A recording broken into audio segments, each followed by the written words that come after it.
नमस्कार, आप देख रहे हैं जी मीडिया टुडे और मैं हूं आपके साथ कृति सिंह भदौरिया। आजकल सोशल मीडिया पर एक ही नाम सुनने को मिल रहा है। वो नाम है बागेश्वर धाम के महाराज धीरेन्द्र कृष्ण शास्त्री का। महाराज धीरेन्द्र कृष्ण शास्त्री की खासियत ये है कि वो बिना बताए आपके घर के पूरे परिवार का नाम बता देते हैं। उन्हें हनुमान जी का अवतार भी कहा जाता है। धीरेन्द्र कृष्ण शास्त्री को बागेश्वर धाम सरकार भी कहा जाता है। आज हम इस 26 वर्षीय महाराज धीरेन्द्र कृष्ण शास्त्री की पूरी जानकारी आपको देने वाले हैं। महाराज धीरेन्द्र कृष्ण शास्त्री का जन्म 1996 को मध्य प्रदेश के छतरपुर जिले के गड़ागंज गांव में हुआ था। वो एक ब्राह्मण परिवार से संबंध रखते हैं। उनके पिता का नाम रामकृपाल गर्ग तथा माता का नाम सरोज गर्ग है। उनका एक छोटा भाई है जिसका नाम शालिग्राम गर्ग तथा बहन का नाम रीता गर्ग है। उनके दादाजी का नाम पंडित भगवान दास गर्ग जो इसी धाम में दरबार चलाया करते थे। महाराज जी धीरेन्द्र शास्त्री अपने दादाजी से काफी प्रभावित थे। वो अपने दादाजी को गुरु मानते थे। कहा जाता है कि एक बार धीरेन्द्र शास्त्री ने अपने घर की समस्याओं से छुटकारा पाने के लिए बागेश्वर धाम में अर्जी लगाई थी, जिसके उपरांत उनके दादाजी ने उन्हें अपना शिष्य बना लिया था। महाराज धीरेन्द्र शास्त्री मात्र 12 वर्ष की उम्र में कथा वाचना शुरू कर चुके थे। उन्होंने अपने दादाजी पंडित से भगवान दास गर्ग से कथावाचक की शिक्षा भी ली थी। मात्र 9 वर्ष की उम्र में उन्होंने हनुमान जी की पूजा अर्चना करना शुरू कर दिया था। इसलिए उनके ऊपर हनुमान जी की कृपा प्राप्त है, जिसके कारण उन्हें अनेक सिद्धियां प्राप्त हुई हैं। शास्त्री जी ने अपनी प्रारंभिक शिक्षा छतरपुर में प्राप्त की। उन्होंने अपनी स्कूली शिक्षा स्थानीय स्कूल से पूरी की और बाद में वो वाराणसी चले गए, जहां उन्होंने संस्कृत और दर्शन शास्त्र का अध्ययन किया। शास्त्री जी ने वाराणसी में संस्कृत और दर्शन शास्त्र का अध्ययन किया। उन्होंने संस्कृत साहित्य और दर्शन शास्त्र के विभिन्न पहलुओं का अध्ययन किया और अपने ज्ञान को बढ़ाया। शास्त्री जी ने अपने आध्यात्मिक ज्ञान को बढ़ाने के लिए कई आध्यात्मिक गुरुओं से मुलाकात भी की और उनकी शिक्षाओं का पालन भी किया। उन्होंने अपने आध्यात्मिक ज्ञान को बढ़ाने के लिए कई तीर्थ स्थलों की यात्रा भी की। धीरेन्द्र शास्त्री एक प्रसिद्ध आध्यात्मिक गुरु हैं और बागेश्वर धाम सरकार के संस्थापक भी हैं। शास्त्री जी ने अपने आध्यात्मिक ज्ञान को बढ़ाने के लिए कई आध्यात्मिक गुरुओं से मुलाकात की और उनकी शिक्षाओं का पालन किया। उन्होंने अपने आध्यात्मिक ज्ञान को बढ़ाने के लिए कई तीर्थ स्थलों की यात्रा भी की। सूत्रों के हवाले से हमने जब महाराज धीरेन्द्र कृष्ण शास्त्री से उनकी मिली सिद्धियों के बारे में पूछा तो उन्होंने सिद्धियों के बारे में बात करते हुए बताया कि जब उनको सिद्धि प्राप्त हुई थी उस समय उनकी उम्र केवल 9 वर्ष थी। इस दौरान उन्होंने अपने गुरु के बारे में भी बात की।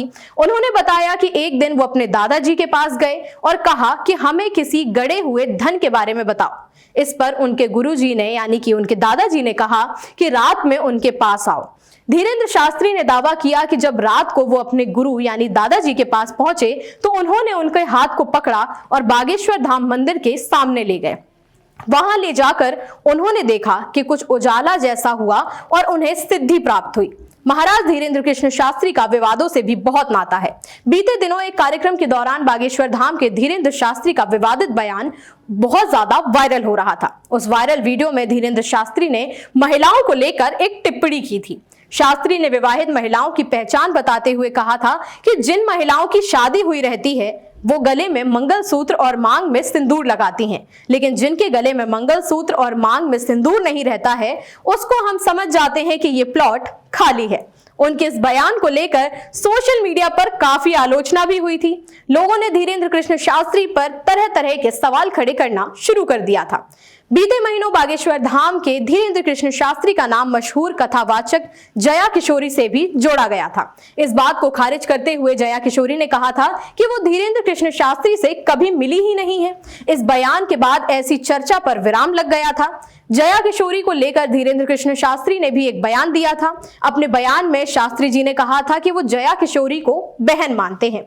तो अभी तक तो हमने आपको बताया कि कौन है बागेश्वर धाम सरकार और अब हम आपको बताएंगे कि क्या वजह है बागेश्वर धाम सरकार क्यों इतना ज्यादा सोशल मीडिया पर ट्रेंड कर रहे हैं। बागेश्वर धाम के बाबा धीरेन्द्र कृष्ण शास्त्री इंटरनेट की दुनिया में बहुत वायरल हो रहे हैं। उनके तमाम वीडियो इंस्टाग्राम रील वर्ल्ड से लेकर यूट्यूब शॉर्ट्स तक छाए रहते हैं। इसके अलावा फैमिली व्हाट्सएप ग्रुप में भी उनके वीडियो शेयर होते रहते हैं। दरअसल ये क्लिप उस वक्त का है जब बाबा एक नौजवान बालक थे और आज जितने मशहूर नहीं हुए थे। इस क्लिप को इंटरनेट पर धड़ल्ले से वायरल किया जा रहा है और दावा किया जा रहा है कि ये 6 साल पुराना वीडियो है।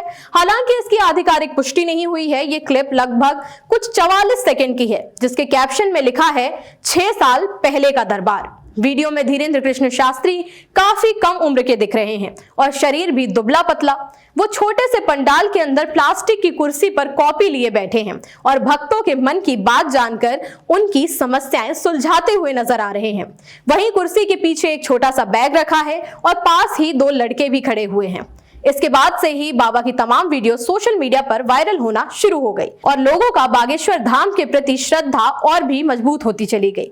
वायरल होने के बाद से ही बाबा पर ढोंगी होने जैसे कई आरोप भी लगते रहते हैं, पर बाबा कहां शांत होने वाले। उन्होंने भी सभी आरोपों का मुंह तोड़ जवाब दिया। इस बारे में आपका क्या मानना है कि बागेश्वर धाम सरकार सच में कोई चमत्कार है या कोई छलावा? आप अपनी राय हमें कमेंट करके जरूर बताइएगा। फिलहाल के लिए इतना ही। ऐसी ही जानकारियों के लिए देखते रहिए जी मीडिया टुडे।